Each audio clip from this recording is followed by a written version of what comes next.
மழையும் வெயிலும் மாறி மாறி இருக்க இந்த சீசனுக்கு சளி பிடிச்சு இருமல் வந்து அவஸ்தைப்படுறீங்களா? இந்த ரெமடியை ட்ரை பண்ணுங்க. ஒரு வெத்தலை எடுத்துக்கோங்க, அதோட காம்பையும் வாலையும் கிள்ளிடுங்க.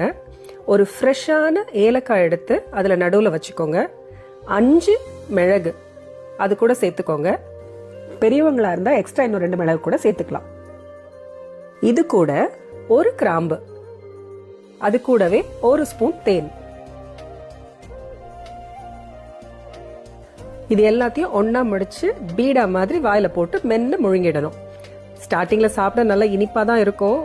சாப்பிட்டு முடிக்கும் போதுதான் அதோட காட்டம் தெரியும். ஆனா ஷுவரா சொல்றேன், வறட்டு இருமலா இருந்தாலும் சரி, சளி இருமலா இருந்தாலும் சரி, கண்டிப்பா கியூர் பண்ணிடலாம். ஒரு நாளைக்கு ஒரு தடவைன்னு 3 நாளைக்கு கண்டினியூஸா சாப்பிடுங்க, போதும். இருமல், சளினால வர தலைபாரம், அதனால வர்ற தொண்டை வலி, இது எல்லாத்துக்குமே இது சூப்பர் ரெமெடி.